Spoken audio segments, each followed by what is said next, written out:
Hey folks, this is Riker with a video on why I feel now is the perfect time to try out Path of Exile or to revisit it. And it's all because of the ongoing December events. And as we dive in, we're going to thank GGG for sponsoring this video. So, the December events have included a mixture of challenge events, great for veteran players, as well as what I'll call focused events, which are great for new players or players just looking to experience Path of Exile in a different way. For instance, we had Endless Delve in early December, a focused event in which gameplay from level 1 was completely restricted to the Azurite Mine, which is a specific activity that players don't typically have unlimited access to. This was the best time for returning players to experience leveling in Path of Exile in a completely unique and fresh way. Currently, Endless Heist just kicked off and will run until December 27th. This is another focused event, and I think it's a great way for new players to learn the game. We'll talk more about Endless Heist in a bit, as that will be a big focus of this video. Then on December 24th, the Atlas Invasion Challenge event will begin, and it'll last for 10 days. In this event, players will encounter a map boss in each area of the game. A nice bit of extra challenge that also adds a new twist on your progression through the campaign. Then on the 31st, the Delirium Everywhere event begins, and that'll last for 10 days. This is another challenge event as it adds Delirium Everywhere. It's a mist that adds new challenging enemies. And again, this adds a nice twist to your campaign progression. We also had Zizzarin's Gauntlet event that started on December 10th, which was a race to see who could be the first to take on the game's greatest challenges. And then on December 22nd and 29th, you can participate in Path of Exile's Royale mode. If you've never tried it, it's really worth checking out how GGG managed to bring Battle Royale to the ARPG genre and make it work. And if you haven't tried it, definitely give it another go, because there's a twist this time around. At some point in every round, Brutus will spawn. But let's talk more about Endless Heist and why I feel it's so great for new players. Path of Exile is a game with an absolute wealth of content and game systems, and while it does a great job of introducing them gradually, some players who are more accustomed to shallower games can still feel a bit intimidated by the depth of content. What the endless events do is laser focus you on one part of the game and restrict you from accessing the majority of the content available in the game. So you never have to wonder, what activity should I be doing now?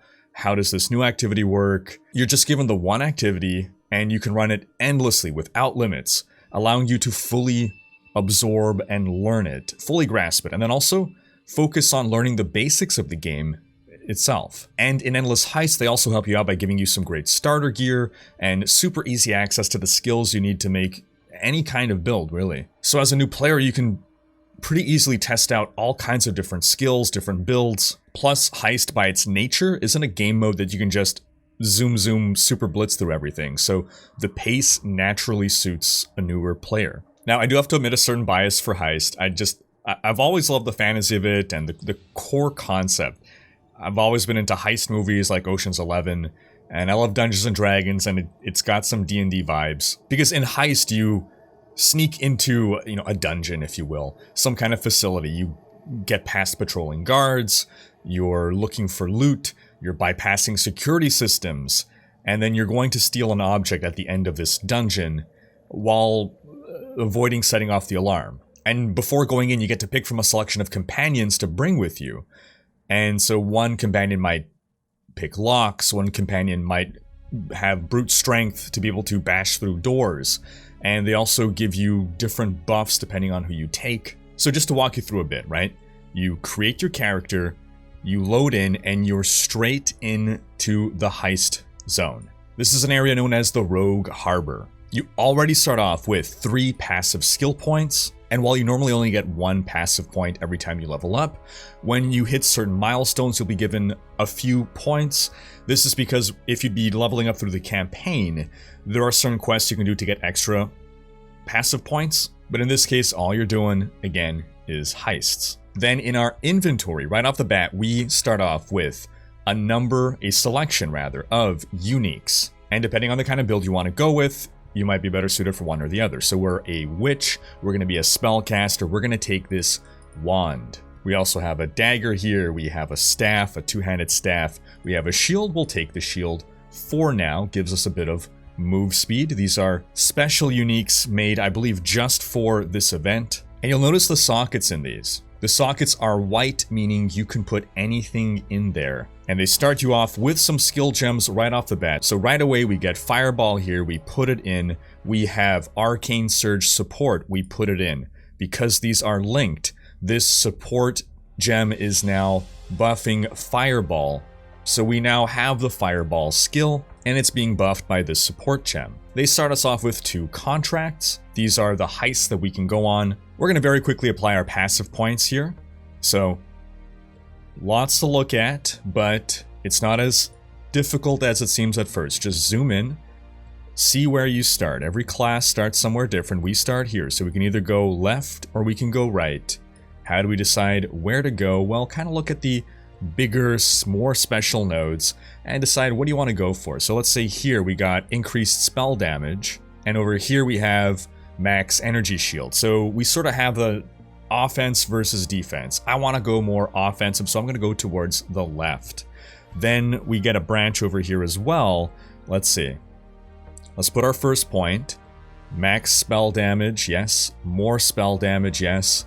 And now this is cast speed, and this is spell damage, spell damage, spell damage, cast speed, cast speed. I want more spell damage, so there we go. And we lock that in. And now we're ready to go on our first heist. So we go right over here to Adia the Wayfinder. We click Prepare Heist, and we have our choice between the bunker or the underbelly. One requires lockpicking, one requires brute force. This determines which follower we're going to bring with us. So here, let's put in the lockpicking one. Bam. We now have to pick our team. So we click here, and we get to pick between Karst, the lockpick, it's in the name, Tulina the cat burglar, or Huck the soldier.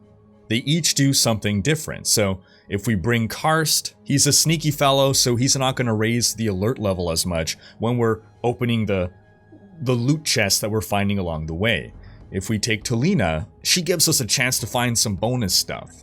And if we take Huck, we're going to get 15% increased XP. This could be a very inviting option for leveling up. Now in my case, I want those reward chests. I want to grab them all without worry, so I'm going to take Karst with me.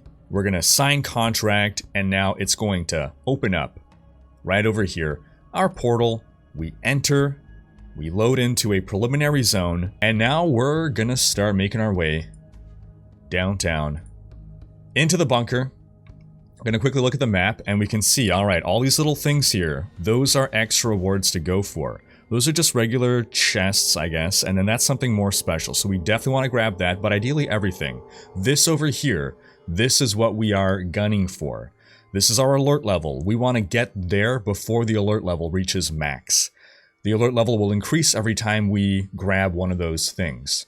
So we're going to start making our way over, and again, real simple. Level 1, not a lot of options, not a lot of stuff to do right now, but we'll show gameplay of a little bit higher level. I'm acting a little ballsy. We're going to skip through things a little bit. We're going to get our fellow lockpicking, and now we're going to start attacking with our fireball while our little friend there is off and at him.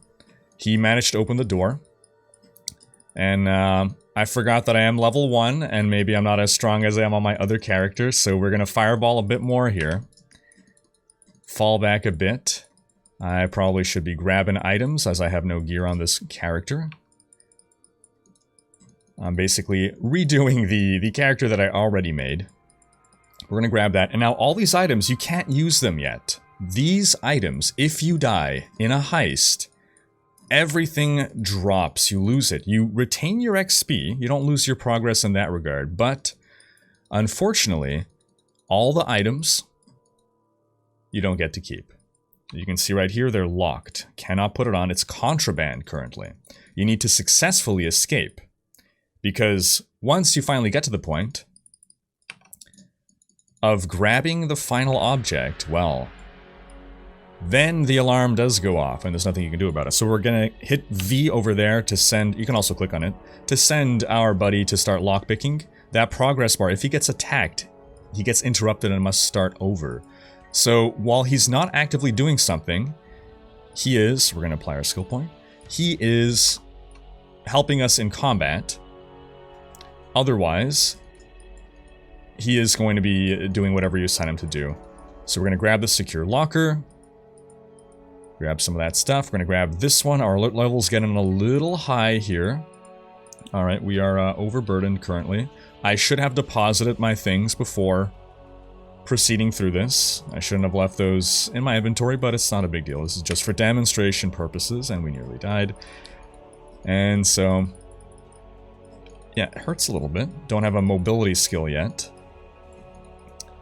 But we can get that quickly once we get back to town. Actually, you know what we should have done first, and what you should do first, don't be like me. I guess maybe it doesn't matter. Maybe you can't use it at level 1, but you can look at all the gems that Lily Roth in town has. So we've leveled up our gems. So the way you level up skills in Path of Exile, your active skills are skill gems that level up as you use them. So we're going to level those up, and we're going to proceed along. And so typically I would go get all those chests, but we're just going to zoom past this. We're going to set him to lockpicking just to finish this up, get back to town. You don't have to have the map overlaid like that. I choose to. I know it's more visual clutter, but we can have the map stay in a little corner there, and almost died there. Got their energy shields off. Blast them a couple times. We're going to come in here, and we're going to go straight for the heist target. It's going to require opening a vault door, most likely. There's a patrol right there, so if we had waited and let them walk by, we got 2 additional contracts there. Wonderful. If we had just let them walk by, we could have avoided them. So it's something you tend to not see in most ARPGs, and this is just in heist mode. The AI has patrol programmed into it, where there's groups of enemies that will patrol around. We're going to set them to lockpick. And so, you know, they don't have good hearing or good eyesight, so if you just kind of sneak around them, you can avoid them altogether. But now we're going to make sure we have enough room for the contraband. How big is it? Let's see. We mouse over. It's a little 2x2, so we're going to drop that. We're going to open this real quick just to see, but no, let's just keep going. And boom, we grab that, and we're off. Now we have raised the alarm. The lights are flashing. If I was recording audio, you would hear the alarm blaring as well. And I'm trying to get away. Am I going to get away? I might not. I might die. I've been a little bit too cavalier here. Normally I have my Flame Dash mobility skill that will let me bypass these enemies. And we'll see about buying that when we get back to town, in fact.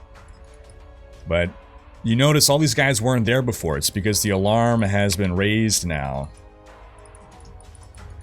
So these enemies spawn in. So it's not just about getting to the object, you have to get out successfully. Because again, if you die, now you're going to drop everything. Now, I believe if you somehow die before you grab the object, then you are actually able to get back in. But once, gosh, that's a lot of enemies. Once you are at this point, now it's do or die. It is quite literally do or die. No going back, you lose the contract. You don't lose the XP though, so that's nice, right? It's not like, you know, super hardcore where you lose all your progression, but you will lose the contract. So, oof, no. Just trying to find an opening here to sneak on through. And, oh boy. Oh, where am I going? I am going the absolute wrong way. But maybe. Oh, okay, alright. So yeah, we're just gonna run out. We're gonna blitz it as best as we can. Which will not be that good.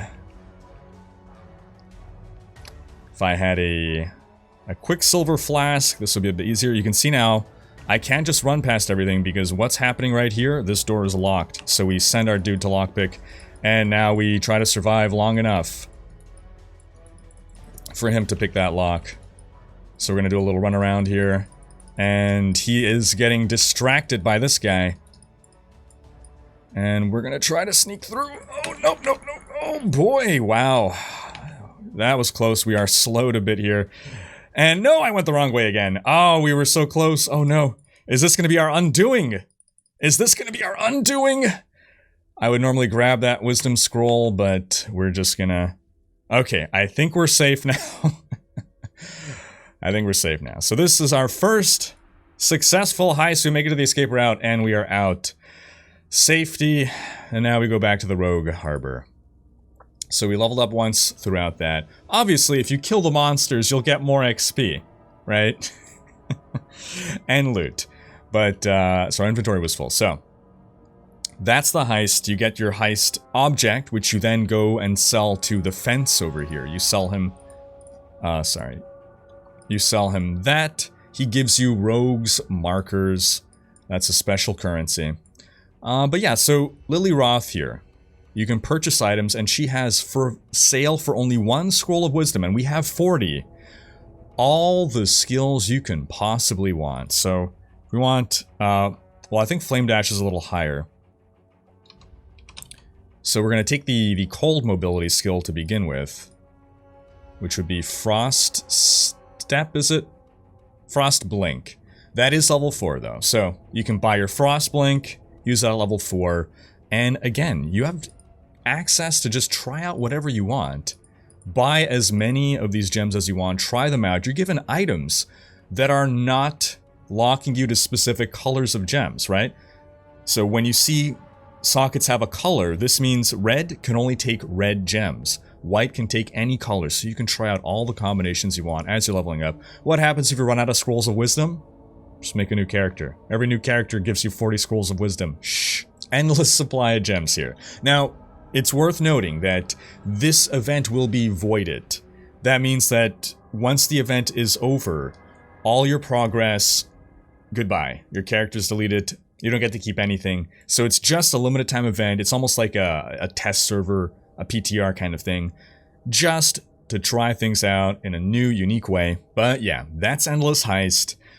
Multiple December events running, a little bit of everything for everyone. I encourage you guys to check it out. You can follow the link in the description below to do so. Path of Exile is free to play, and with Holiday Vacation coming out, now is the perfect time to carve out some time to try out the game. Thanks for watching, good luck on your heists, and subscribe to join Riker's Raiders for more ARPG content.